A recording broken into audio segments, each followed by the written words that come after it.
सूत महाप्राज्ञ सर्व सिद्धांत वित प्रभो आख्या ही में कथा सारम पुराणानाम विशेषतः। हे सूत महाप्राज्ञ, क्या सुंदर शब्द का प्रयोग किया है। 88 अर्जान सौनकादि ऋषियों ने क्या कहा?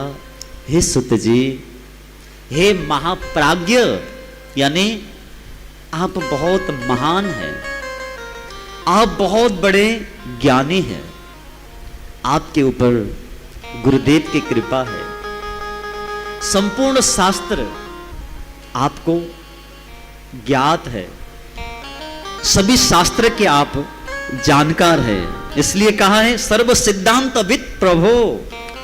सभी शास्त्र का जो वास्तविक सिद्धांत है उस सिद्धांत को आप समझते हैं, आप जानने वाले हैं, आप ज्ञानी हैं। इसलिए आपसे हमने पहले भी कई कथा सुनी है, पुराण सुने हैं, परंतु और भी सुनने की इच्छा है। जो वास्तविक कथा के प्रेमी होते हैं ना, उनको कथा सुनकर के कभी तृप्ति नहीं होती। जितना कथा सुनो और सुनने का मन होगा, जितना कथा सुनते जाओ और सुनने का मन होगा। जैसे जो वास्तविक प्रेम है वो कभी खत्म नहीं होता, वो जो वास्तविक प्रेमी की जो बातें हैं ना वो भी कभी खत्म नहीं होती। प्रेम से बोलो राधे राधे। तो प्रेमी जो भक्त हैं भगवान के, भगवान शिव के प्यारे प्यारे भक्त, भगवान राम के प्यारे प्यारे भक्त, हमारे कृष्ण कन्हैया के जो प्यारे भक्त हैं, वो कन्हैया से उनको एक प्रकार का प्रेम हो जाता है। भगवान शिव से, शिव के प्रेमी भक्त शिव से प्रेम हो जाता है। अरे शिव की चर्चा जब सुनने को मिले तो बड़े उत्सुक होकर के, बड़े आनंदित होकर के वो श्रवण करते हैं। तो इसलिए कहते हैं कितना भी सुनो उनको तृप्ति नहीं है। बार बार कहते हैं हे सुत जी महाराज, आख्या ही में कथा सारम पुराणानाम विशेषतः। आख्या ही में आप ऐसी कथा श्रवण कराएं। अब कोई ज्यादा पुराण, ज्यादा विस्तार नहीं, संपूर्ण पुराण का जो वास्तविक सार है, जो संपूर्ण पुराण की जो सिद्धांत है, उस सिद्धांत को कृपा करके आप हमें श्रवण कराएं। बोलो श्री सुत जी महाराज की। सुत जी महाराज से सौनकादि ऋषि हाथ जोड़ करके वंदना करते हुए कहते हैं कि कथा सारम पुराणानाम विशेषतः, जो पुराणों में जो विशेष है ऐसे, और जो कथा का वास्तविक सार है वो आप हमें श्रवण कराइए। जिस कथा को श्रवण करने से सदाचार सद्भक्ति विवेको गुरुवर्धते कथम सविकार निरासश्च सज्जनै क्रियते कथम। क्या कह रहे हैं? सदाचारश्च सद्भक्तिर, ऐसा शब्द आया। क्या कहा है कि सबसे पहले सदाचार सद्भक्ति, सबसे पहले भक्ति तो बाद में है, ज्ञान भी बाद में है, विवेक भी बाद में है। इसमें लिखा है सदाचार सद्भक्तिर विवेको वर्धते महान। वैसे तो विवेक भी चाहिए, भक्ति भी चाहिए, ज्ञान भी चाहिए, परंतु उससे पहले सबसे पहला शब्द आया है सदाचारश्च। सबसे पहले चाहिए सदाचार। सदाचार क्या है आप लोग समझते हैं ना? सबसे पहले चाहिए हमें जीवन में सदाचार। सदाचार का मतलब होता है कैसे बोलना है, कैसे बैठना है, कैसे चलना है, प्रातःकाल उठते ही क्या करना है, नहीं, माताजी के साथ कैसा व्यवहार करना है, पिताजी के साथ कैसा व्यवहार करना है, भाई के साथ कैसा, पति के साथ कैसा, ये सब जो ये सदाचार है।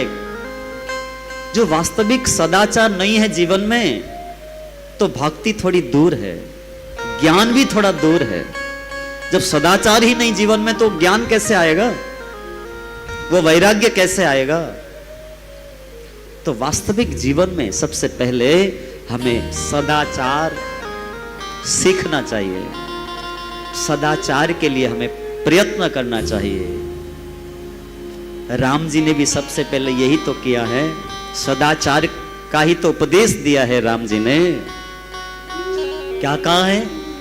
प्रातः काल उठ के रघुनाथा, प्रातः काल उठ के रघुनाथा, मात पिता गुरु ना वही माथा, मात पिता गुरु ना वही माथा।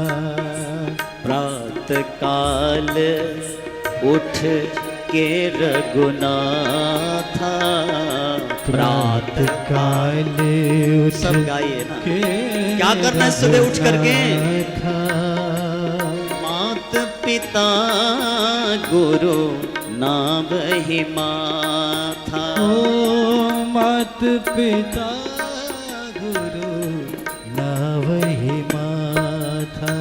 तो प्रातः काल उठ करके क्या करना है, ये भी तो जानना है ना हमें, ये भी तो सीखना जरूरी है।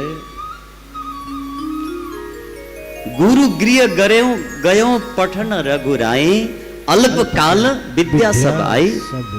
तो भगवान राम जी ने ये सदाचार हमको सिखाया है। क्या जरूरत थी उनको पढ़ने की, क्या जरूरत थी वो गुरुकुल में जाकर के गुरु की सेवा करने की? उन्होंने हमें एक सदाचार सिखाया है कि जरूरी है। तो यहां भी तो यही कहा है, सदाचार ससद भक्ति।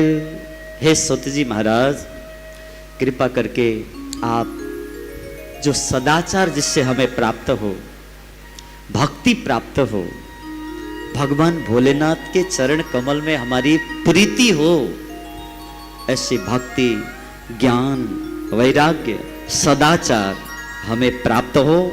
कृपा करके ऐसी कथा आप हमें श्रवण कराइए। प्रेम से बोलो, एक बार और बोल दो।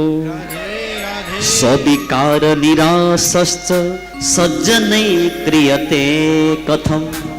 स्विकार निरासश्च, जो बड़े बड़े संत महात्मा ज्ञानी जन हैं, वो सज्जनै क्रियते कथम, वो सज्जन लोग किस प्रकार भगवान की भक्ति करते हैं, वो संत लोग किस प्रकार भगवान की प्राप्ति करते हैं, वो कैसे चलते हैं, कैसे व्यवहार करते हैं, वो भगवत मार्ग में आगे कैसे बढ़ते हैं।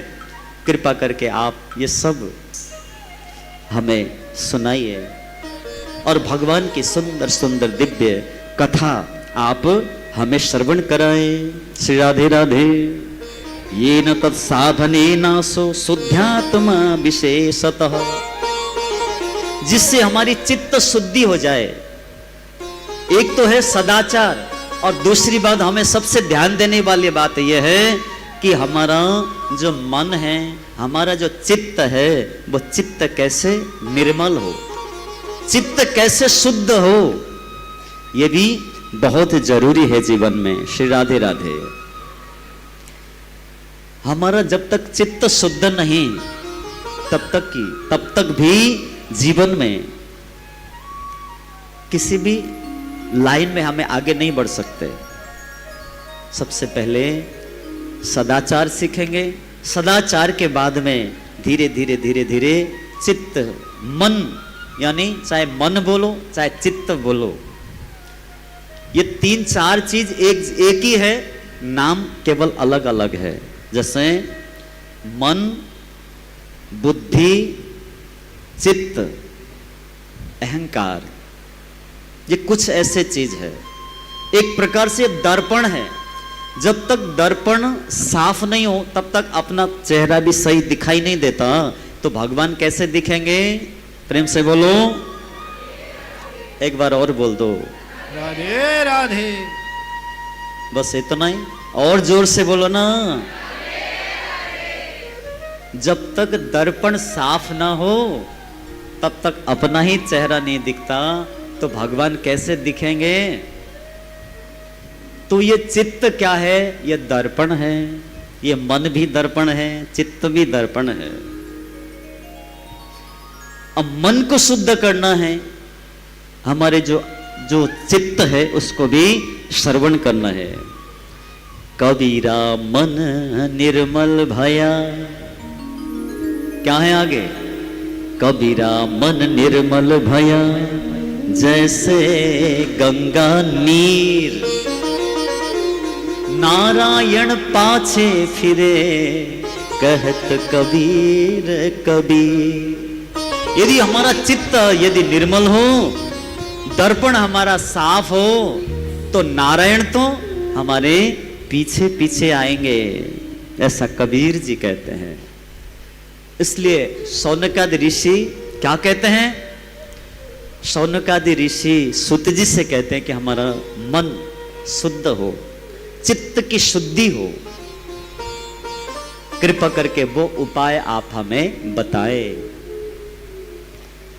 ये मन किसको कहते हैं? बुद्धि किसको कहते हैं?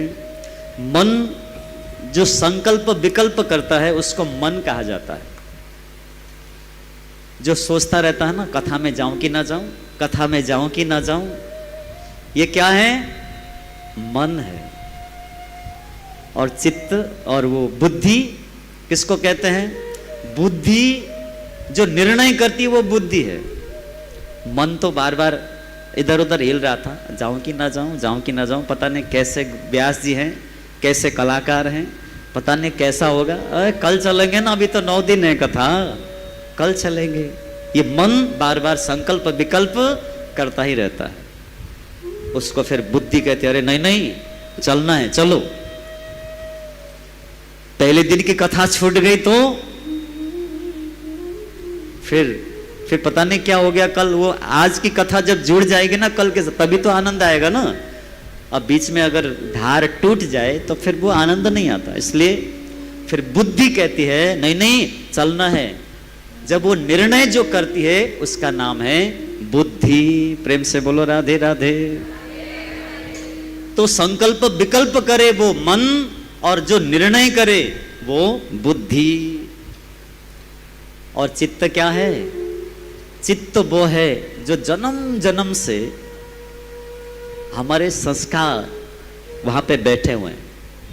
चाहे वो पाप कर्म हो, चाहे पुण्य कर्म हो, चाहे अच्छे हो, चाहे कोई भी कर्म, हमने अनंत जन्म से पहले हम क्या थे, क्या बनकर के आए हैं, अनंत जन्मों से जो हमने किया है कर्म, वो सब जो संस्कार बनकर के चिपका हुआ है, उसको कहते हैं चित्त। प्रेम से बोलो राधे राधे।